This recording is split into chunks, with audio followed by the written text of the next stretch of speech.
Hi guys, Linda and I are back with a little pumping instructional video to help your patients learn about pumping. So why would a mom need to pump? Well, after 12 hours, there might be some reasons. So you would wheel the pump in, explain to her that we're going to start doing some pumping to stimulate her milk supply. And she might not see a lot in those first few pumps. And not to be discouraged by that, because it's messaging her brain. I always tell my mom's rocks that they're sending an email up to their brain, to the pituitary gland, to make prolactin. So quickly I just say, you're sending an email. Don't worry about what you get right now. We're sending the email so that the little milk factory starts going. Now, what if a mom asks to use her own pump? I usually say it would be better to use one of our Medela Symphonies while she's here, because this is a hospital grade closed system with an initiation phase and a milk stimulation phase all built in that Rox is going to go over, but it really is going to give her the best results while she's here. Okay, so Rox, why would a mom pump? So many different reasons that you may need to get your mom started pumping. If at 12 hours the baby has not been latching, not able to sustain a latch,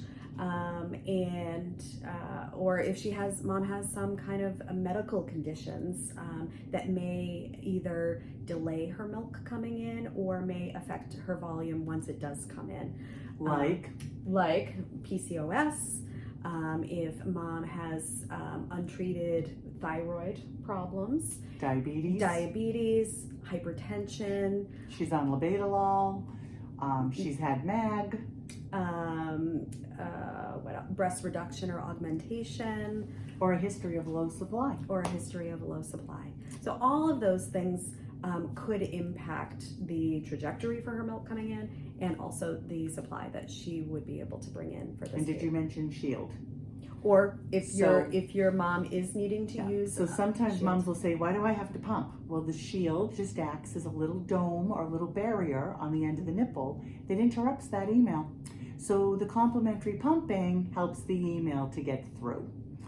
We're not trying to overwhelm her with extra tasks, but pumping is considered evidence-based, supportive of that mom's process.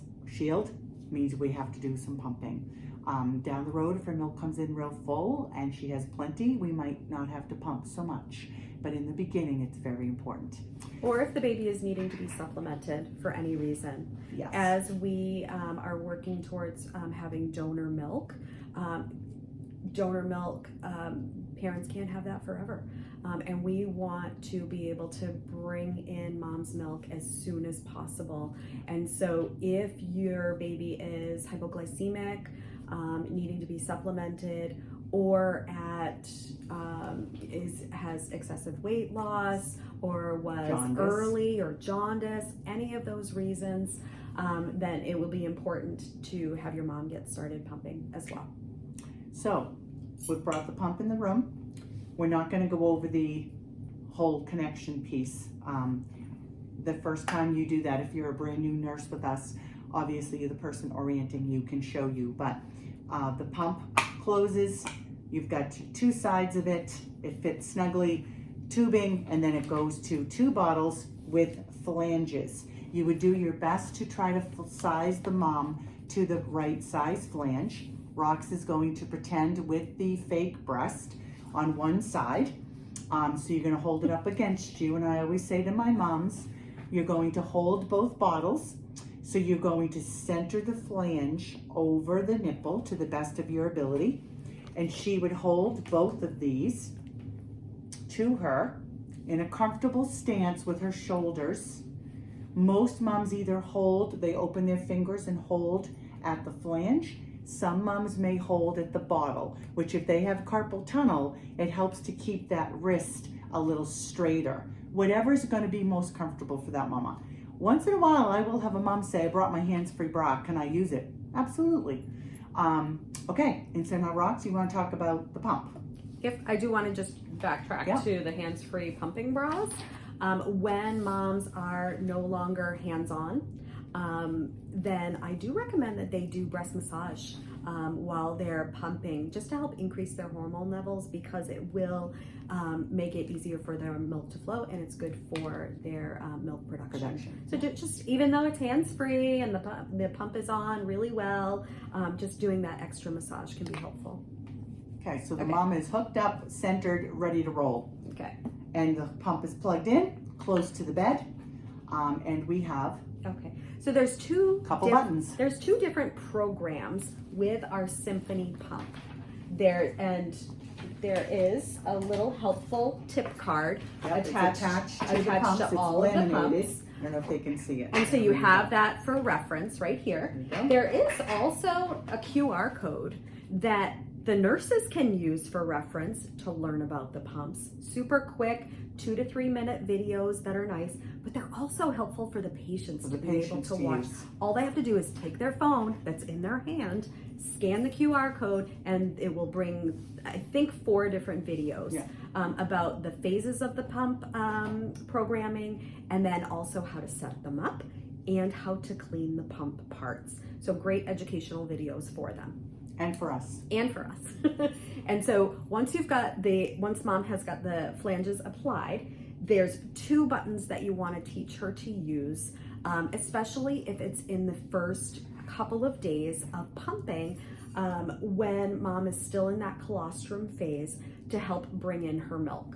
So the first thing that you want them to do is press the on button, which is the one with the circle on it. They press it on.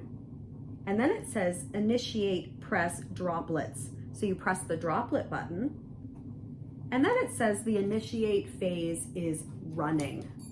And the initiate program it's programmed for moms that are in the colostrum phase of their milk, because it has added stimulation to help bring in their milk. And this is super important, especially for moms that are pump dependent, to be able to as closely mimic what a newborn does to help bring in the milk, with those frequent, shorter bursts, and then going into the stronger, more drawn out suckles, and doing that several times during a feeding or pumping session, similar to what a baby does. And the great thing about the Initiate program as well is it has an automatic shut off at 15 minutes. So moms don't have to remember to turn the pump off. They don't have to be watching the clock. It will go through several different cycles, and then when it's complete, it will shut off. And I'm gonna have Rox just put both back on, because sometimes moms will say, well, I'm pumping one side. And I'll say, why? Well, because it's just been a lot, or the baby fed on the other side. We're trying to help this mother to bring in her milk as soon as possible. Remember sending the email upstairs? So have her double pump. It's going to help her stimulation, and when she sees those drops of colostrum increasing or the volume increasing, it is going to be very confidence building and reassuring to her. This is why the pumping is important. We're not trying to overwhelm her. We're trying to support her hormonal milk stimulation, and it's very important. Anything else about the phase? So it'll shut off at 15 minutes. So it will shut off at 15 minutes. It's important to tell your mothers that in the first few pumping sessions, it's very, very normal to only get a drop, or maybe not see anything, or even just a glisten. It's really just for that stimulation. And after several pumping sessions, that's when moms will be able to start to collect a little bit more. Yeah, and any droplets that we collect, we can certainly give to the baby. So then the pump would shut off. Mom would take the pump down, and so removing the pump is super important to teach her how to do that. You want to tell her to first, if she can, if her belly is comfortable enough, to lean forward as the pump is still applied to her breast. Lean forward and tilt the pump down, away from her body, and keeping the flange in contact with her breast, and just gently scooping up towards the nipple to collect any drops that may have pooled underneath.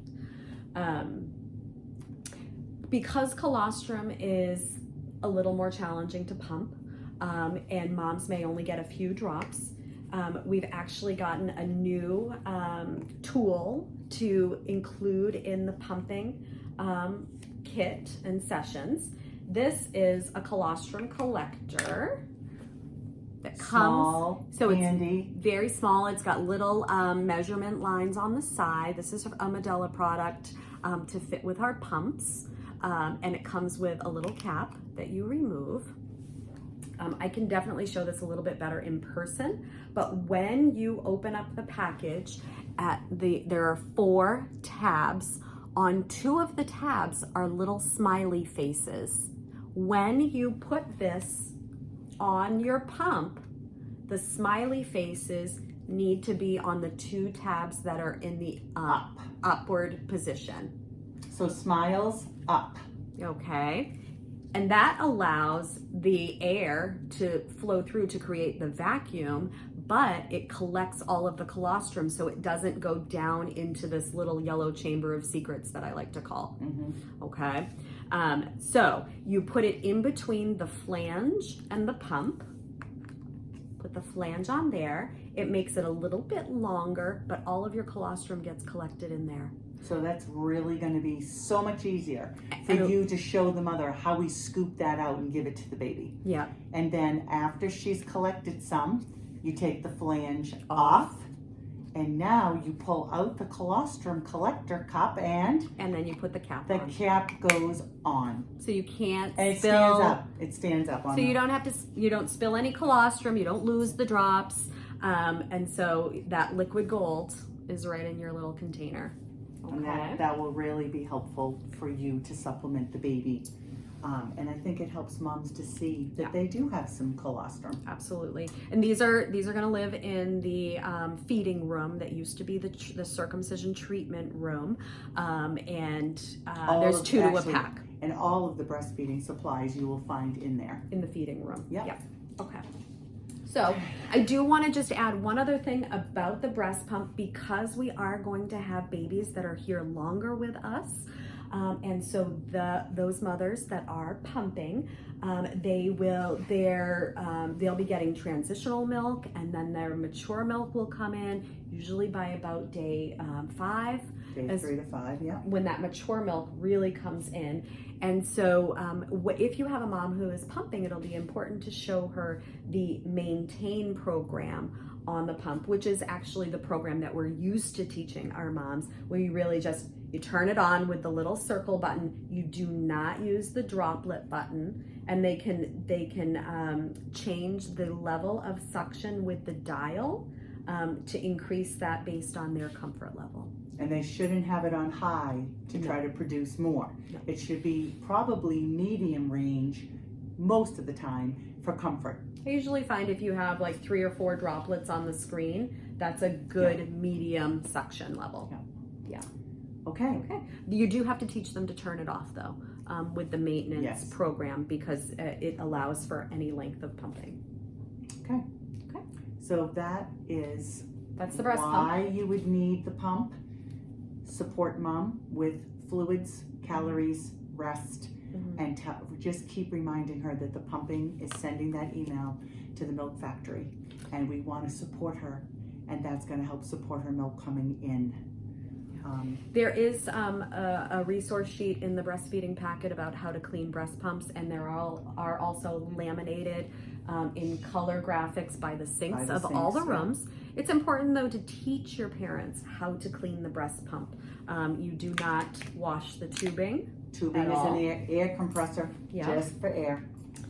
If there is condensation building up in the tubing though, you can attach the tubing and just turn the pump on, and that will dry up the condensation. But it's important for parents to know how to wash their pump parts in warm soapy water, rinse it very, very well with warm water, and then let it drip dry. You don't want them to soak it in the water for leave it in the water soaking, because that over time will increase the bacteria counts. So important to teach them. And partners, I always ask partners to do that for mom, Yeah. because that takes one more thing off her radar. So just remember, mom is tired. She's hormonal. She's, very overwhelmed. Just in general, moms that have a newborn, they're trying to learn how to take care of. So remind partner, calories, water, track feedings for her, wash the dishes. I always tell mama's keeping the baby in the kitchen, partners can do the dishes. It helps mom to feel supported. Yeah. If babies are not latching at all, if mom and baby are separated, as soon as you can get that mom pumping after birth, that's the best it will be for, to get her milk supply going, and she can even pump down in the nursery if she's seeing her baby. Some moms have told me they love doing that. I know it seems like a lot more work, but the moms will say, I got to pump and I was looking at my baby, or I got to hold my baby for the first time and I had just pumped and got some colostrum. So honestly, the moms want to feel like it's going in a good direction. Yeah, like they're doing something. Yeah, they're to doing be able something to help. Yeah. Yeah. So if a mom is stable after delivery and baby is in the nursery, having mom start pumping within 1 to 2 hours after birth. I know it sounds like a lot, but if you have that conversation with mom and she's down for it, then I would get her started pumping and have her pump every 2 hours. Because we're trying to mimic what the baby would be doing. Yeah. If the baby was stable and on her skin to skin in the first hour or two, the baby probably would have fed and stimulated her breasts. So we're just trying to mimic what the baby would be doing. Yeah. And you guys do a great job. You're our eyes and our ears, and we appreciate it when we do come on duty and you're like, oh, this lady, blah, blah, blah, it's a new mama. She just delivered 4 hours ago, but I've had trouble latching her baby, blah, blah, blah. You guys are our eyes and our ears. And are so great in your assessments too. And we really appreciate that. Really appreciate it. So great. So I think that concludes. We were able to do this in 2 fairly brief sessions. We could talk about this a lot longer because this is what we love, and this is our passion, but we want you to hear that you do a great job. Our moms do feel supported. I think it's just important to remember consistency and all being on the same page. So we hope that this is helpful. We're not going to do the little competency quiz this year. We thought that this would be a little more engaging and a little bit more informative, but with our little personal flair to it.